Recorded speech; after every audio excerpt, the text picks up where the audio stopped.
নমস্কাৰ মই অপূৰ্ব বল্লভ গোস্বামী খবৰত আজি এক স্পৰ্শকাতৰ বিষয়ে আলোচনা কৰিম বিশেষকৈ পাম খেতিৰ ওপৰত আজি সমগ্ৰ বিশ্বই গোলকীয় উষ্ণতাত ভুগিছে বিশেষকৈ বিভিন্ন প্ৰান্তত খৰাং হৈছে জলবায়ুৰ এক পৰিৱৰ্তন ঘটিছে আৰু এই জলবায়ু পৰিৱৰ্তনত এই পাম খেতিয়ে এক গুৰুত্বপূৰ্ণ ভূমিকা আছে কিয়নো যিবোৰ বিশ্বৰ বিভিন্ন প্ৰান্তত আজি পাম খেতিক লৈ নিষেধাজ্ঞা জাৰি কৰিছে বিভিন্ন অঞ্চলত তেওঁলোকে বুজি উঠিছে বিশেষকৈ যিবোৰ আজি বৰ্ষাৰণ্য বা যিবোৰ বনাঞ্চল সেই বনাঞ্চলৰ সমূহত জৈৱ বৈচিত্ৰ্যৰ প্ৰভাৱ পৰিছে আৰু পানী শুকাই আহিছে আৰু অসমত বিশেষকৈ আজি ভাৰতবৰ্ষতেই পৰিৱেশ তন্ত্ৰত যি কুপ্ৰভাৱ বিশ্বৰ কেইবাটাও আগশাৰী সংগঠনৰ যি তেওঁলোকৰ গৱেষণামূলক যি তথ্য আহিছে তাত তথ্যত ভাৰতবৰ্ষ 180খন দেশৰ ভিতৰত 174 নম্বৰ স্থান পাইছেগৈ কাৰণ ভাৰতৰ বৰ্তমান পৰিৱেশ পাৰিপাৰ্শ্বিকতাৰ অৱস্থা অতিকে শোচনীয় আৰু অসমৰ যদি কথা কওঁ বিশেষকৈ বিগত দশক ধৰি অসমৰ যি বনাঞ্চলসমূহত যি ধৰণে আচলতে গছ-গছনি কটা হ'ল অসমত আজি বনাঞ্চলৰ নাইকিয়া হোৱাৰ বাবে জনাঞ্চল পৰিণত হোৱাৰ বাবে আজি খৰাং পৰিস্থিতিৰ সৃষ্টি হৈছে অসমৰ বিভিন্ন জিলাত খৰাং অঞ্চল হিচাপে চৰকাৰে ঘোষণা কৰিছে বিগত বৰ্ষসমূহত আৰু তেনে সময়তে বিগত বৰ্ষত অসমৰ মুখ্যমন্ত্ৰী ডক্টৰ হিমন্ত বিশ্ব শৰ্মা ডাঙৰীয়াই ৰামদেৱক লগত লৈ তিনিচুকীয়া জিলাৰ চৈখাঘাট অঞ্চলত পাম খেতিৰ বাবে ৰামদেৱক আবণ্টন দিছে আৰু আমি সেই সময়তে জানিব পাৰিছিলোঁ ৰামদেৱক প্ৰথম পৰ্যায়ত 3.75 লাখ হেক্টৰ ভূমি আবণ্টন দিয়াৰ কথা ঘোষণা কৰিছিল আৰু পৰ্যায়ক্ৰমে 2026 চনলৈকে মুঠ 60,300 হেক্টৰ ভূমি সমগ্ৰ অসমতেই পাম খেতিৰ বাবে ৰামদেৱক আবণ্টন দিব ই সঁচাকৈ এক দুৰ্ভাগ্যজনক ঘটনা বিগত বৰ্ষত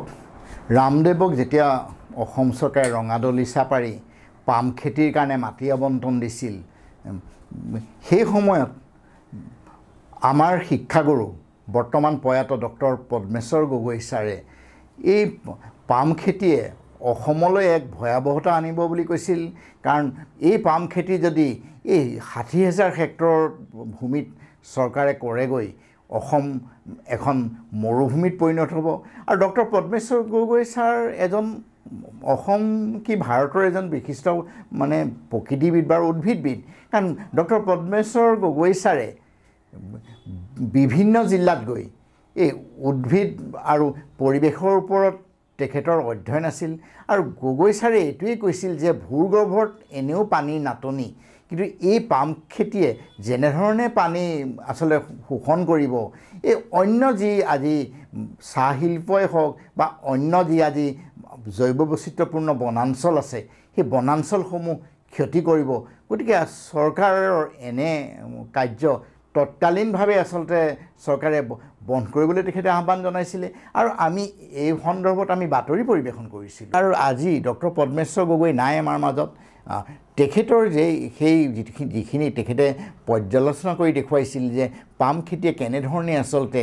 ভূগৰ্ভৰ মাটি শুকান কৰি পেলায় আৰু বিশেষকৈ আমাৰ যিটো চাহ শিল্প সেই চাহ শিল্পৰ কাৰণে এক ভয়াৱহ হ'ব পাম খেতিয়ে কিন্তু এজন মুছলিম আৰু যি ৰামদেৱ ইতিমধ্যে ৰামদেৱক লৈ বহু বিতৰ্ক হৈছে উচ্চতম ন্যায়ালয়ত গৈ গোচৰ হৈছে ৰামদেৱৰ দৰবৰ ওপৰত আৰু ন্যায়ালয়ে ৰামদেৱক ফাটকাৰ পৰ্যন্ত লগাইছে তেওঁক তাৰমানে ভৎসনা কৰিছিল যে এনেকুৱা এটা পৰ্যায় পাইছেগৈ ৰামদেৱক গতিকে সেই ৰামদেৱকে আকৌ ৰঙাদলিচা পাৰি বিশেষকৈ অসমৰ 7খন জিলাত তিনিচুকীয়া ডিব্ৰুগড় গোলাঘাট যোৰহাট নগাঁও জিলা কামৰূপ মেট্ৰ গোৱালপাৰা জিলা গতিকে এই 7খন জিলাত ৰামদেৱক পাম খেতিৰ বাবে ভূমি আবণ্টন দিয়াৰ কথা চৰকাৰে ঘোষণা কৰিছে পৰ্যায়ক্ৰমে আৰু এই ৰামদেৱে এই জিলাসমূহত প্ৰথমতে প্ৰায় 7খন জিলাত তেওঁলোকে 16খন নাৰ্সাৰী কৰিব আৰু পৰ্যায়ক্ৰমে তেওঁলোকে এই পাম অইলৰ বাবে 12টাকৈ আচলতে পাম অইল আচলতে শোধন কৰে শোধনাগাৰ স্থাপন কৰিব বিশেষকৈ নগাঁও জিলাৰ হিঙত পতঞ্জলি ফুড লিমিটেডে এই পাম অইল তেওঁলোকে ফেক্টৰী নিৰ্মাণ কৰিব আৰু বিভিন্ন প্ৰান্তত গতিকে ই এটা সঁচাকৈ অসমৰ কাৰণে ভয়াৱহতা আহিব এই পাম খেতিক লৈ এই বিষয়ে আমি আচলতে বাতৰি পৰিৱেশন কৰিছিলোঁ যে এই পাম খেতিৰ ভয়াৱহতাৰ কথা কিন্তু তথাপিও তাৰ পিছতো দেখিছোঁ চৰকাৰে মানে কিহৰ তাৰণাত বা কাৰ আচলতে নিৰ্দেশত এনেধৰণে আচলতে এই ভয়াৱহ যিটো পাম খেতি আজি সমগ্ৰ বিশ্বৰ বিভিন্ন দেশত আৰু য'ত আচলতে পাম খেতি সৰহকৈ কৰিছিল আমাৰ প্ৰতিবেশী ৰাষ্ট্ৰ যদি আমি ইণ্ডোনেছিয়াৰ কথা কওঁ মালয়েছিয়াৰ কথা কওঁ শ্ৰীলংকাৰ কথা কওঁ বিভিন্ন প্ৰান্তত কিন্তু তেওঁলোকে আজি জানিব পাৰিছে যে পাম খেতি কিমান ভয়াৱহ বিশেষকৈ পাম খেতিৰ কাৰণে ইণ্ডোনেছিয়াৰ বিভিন্ন প্ৰান্তত জৈৱ বৈচিত্ৰ্যপূৰ্ণ যিবোৰ বনাঞ্চল সেই বনাঞ্চল নিক্ষেপ হৈ গৈছে আজি পাম খেতিৰ কাৰণে এনেকুৱা এটা অৱস্থা হৈছে ইণ্ডোনেছিয়াত বিশেষকৈ বন্যপ্ৰাণী বাঘ বান্দৰ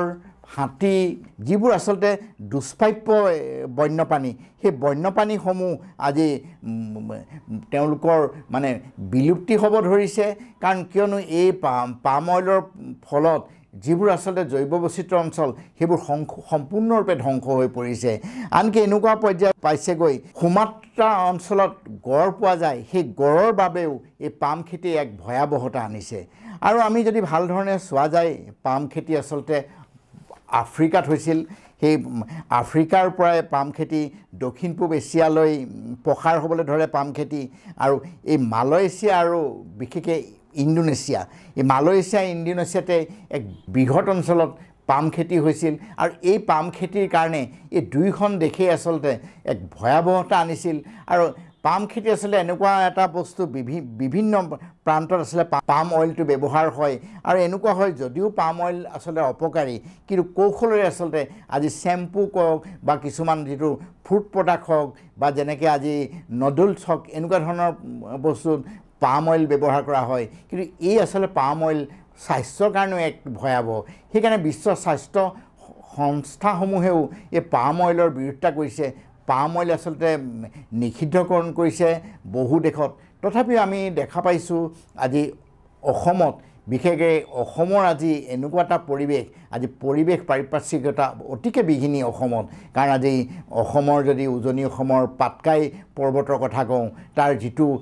পাহাৰটো গোটেই যিটো হিচাপত ধ্বংস হৈ পৰিছে তাত পৰিৱেশৰ এটা কুপ্ৰভাৱ পৰিছে আৰু একে সময়তে আমাৰ নদ নদীৰ কথা কওঁ যদি জান জুৰিৰ কথা কওঁ সম্পূৰ্ণ প্ৰদূষণ হৈ পৰিছে আৰু বিভিন্ন যিবোৰ আমাৰ আজি ৰাষ্ট্ৰীয় উদ্যানেই হওক বা বন্যপ্ৰাণী অভয়াৰণ্যই হওক সংৰক্ষিত বনাঞ্চলেই হওক এই বনাঞ্চলসমূহৰ আজি অৱস্থা আচলতে যদিও চৰকাৰে নতুন আচলতে ৰাষ্ট্ৰীয় উদ্যান ঘোষণা কৰিছে বা বন্যপ্ৰাণী অভয়াৰণ্য ঘোষণা কৰিছে কিন্তু একে সময়তে চৰকাৰে আচলতে কিছুমান হঠকাৰী সিদ্ধান্তৰ বাবে এই বন্যপ্ৰাণী অভয়াৰণ্যই হওক বা সংৰক্ষিত বনাঞ্চলেই হওক আজি ভাবুকিৰ সৃষ্টি হৈছে শেহতীয়াকৈ আজি গুৱাহাটীৰ মাজমজিয়াত থকা যদি আমি গড়ভঙা আজি বন্যপ্ৰাণী অভয়াৰণ্যৰ কথা কওঁ সেই বন্যপ্ৰাণী অভয়াৰণ্যকে বাতিল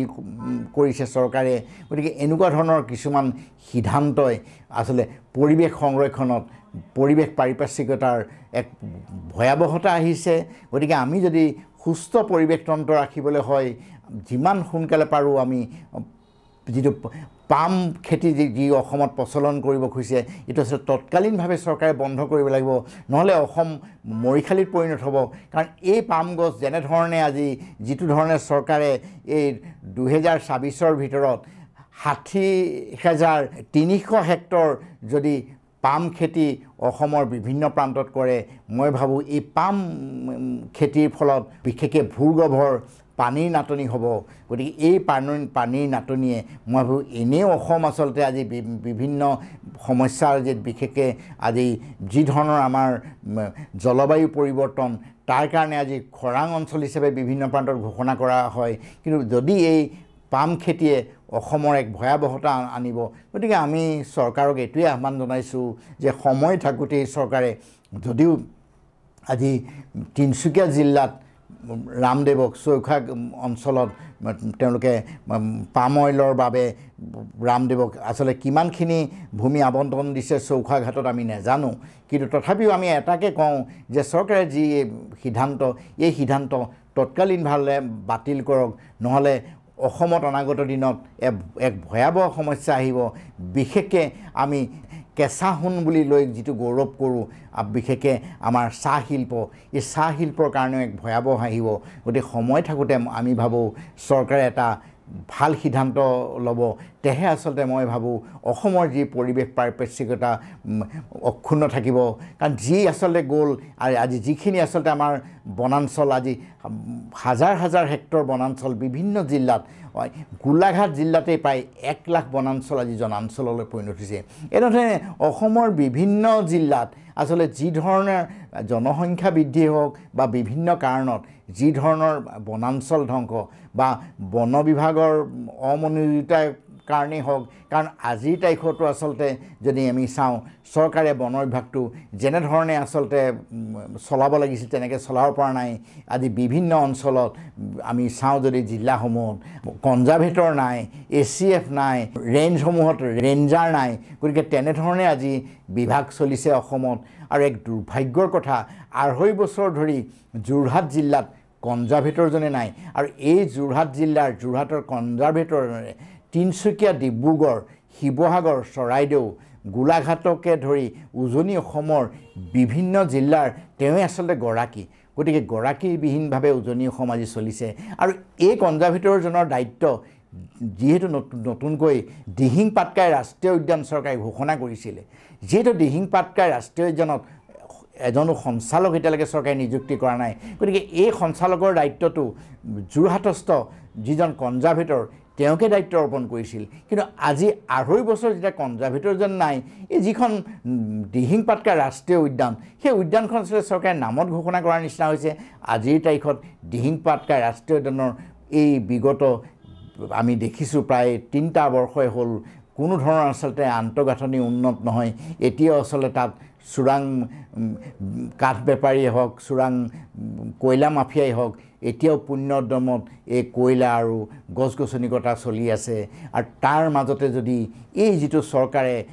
নিজেই আচলতে তেওঁলোকে পাম খেতিৰ বাবে আৰু আচলতে চৰকাৰে এনেকুৱা ধৰণৰ কথা কৈছে যে পাম খেতিয়ে কৃষি অৰ্থনীতি প্ৰসাৰ হ'ব বুলি কৈছে। আমি এইটো নাভাবোঁ ৰামদেৱৰ কাৰণে প্ৰসাৰ হ'ব। তেওঁ এজন ব্যক্তিগত যিটো আচলতে পতঞ্জলি ফুড লিমিটেড, তেওঁলোকে আচলতে এই পাম অইল বিকি তেওঁলোকে মুনাফা লুটিব, কিন্তু অসমখন আচলতে মৰিশালিলৈ পৰিণত হ'ব। গতিকে মই সময় থাকোঁতে চৰকাৰক এইটোৱে আহ্বান জনাইছোঁ যে অনতি পলমে ৰামদেৱক যি পাম খেতিৰ বাবে যি ভূমি আবণ্টন দিছে এই তৎকালীনভাৱে বাতিল কৰক, অসমক এটা সুস্থ পৰিৱেশ দিবক। আজি সমগ্ৰ বিশ্ব আজি জলবায়ু পৰিৱৰ্তনলৈ চিন্তিত হৈ গৈছে। বিশেষ কাৰ্বন যি ধৰণে আচলতে নিৰ্গত হ'ব ধৰিছে। শেহতীয়াকৈ আমাৰ ভাৰতৰ প্ৰধানমন্ত্ৰী নৰেন্দ্ৰ মোদী ডাঙৰীয়াইও পেৰিছ সন্মিলনত 2070 চনত কাৰ্বনবিহীন ভাৰতবৰ্ষ হ'ব বুলি তেওঁ ঘোষণা কৰিছে। 11 নৱেম্বৰৰ পৰা আজাৰবাইজানত পৰিৱেশ সম্পৰ্কীয় 12 দিনীয়া এখন অধিৱেশন চলি আছে। আৰু এই অধিৱেশনতো বিশ্বৰ বিভিন্ন প্ৰান্তৰ লোক আহিছে, আহি পৰিৱেশ সম্বন্ধে বিভিন্ন ধৰণৰ আলোচনা হৈছে, কেনেধৰণে আচলতে আমি এটা সুস্থ পৰিৱেশ আমি পাব পাৰোঁ। গতিকে এই বিশ্ব দেশসমূহে পৰিৱেশক লৈ আজি চিন্তিত হৈছে, যিহেতু জলবায়ু পৰিৱৰ্তনে সমগ্ৰ বিশ্বতে আজি এটা কুপ্ৰভাৱ পৰিছে। আৰু কেনেধৰণে আচলতে আমি এটা ভাল জলবায়ু পাব পাৰোঁ তাক লৈ আচলতে প্ৰকৃতিবিদেই হওক, উদ্ভিদবিদেই হওক, প্ৰাণীবিদেই হওক, তাক লৈ চিন্তা চৰ্চা কৰিছে। কাৰণ এই পাম অইলৰ ফলত ইণ্ডোনেছিয়াৰ বিশেষকৈ ওৰাং উটাং ই এটা দুষ্প্ৰাপ্য বন্যপ্ৰাণী, এইটো ৰেড ডাটা বুকত অন্তৰ্ভুক্ত বন্যপ্ৰাণী, সেই ওৰাং ওটাঙলৈও আচলতে এক ভাবুকি কঢ়িয়াই আনিছে। গতিকে যদি সেই বিশ্বৰ অন্যান্য দেশসমূহে যিহেতু পাম অইল নিষিদ্ধ কৰিছে, তেনে সময়ত অসমত এই বৃহৎ অঞ্চল আজি চৰকাৰে ৰামদেৱক যি গতোৱা যি সিদ্ধান্ত লৈছে, আমি ভাবোঁ অসমৰ পৰিৱেশ আৰু পাৰিপাৰ্শ্বিকতাৰ কথা চিন্তা কৰি চৰকাৰে ইয়াক তৎকালীনভাৱে বাতিল কৰক, তেহে আমি ভাবোঁ অসমত এটা সুস্থ পৰিৱেশ আহিব। আজি খবৰৰ খবৰ মই ইমানতে মুখনি মাৰিছোঁ। পুনৰ এটা নতুন বিষয় লৈ আকৌ আপোনালোকৰ ওচৰলৈ আহিম। নমস্কাৰ।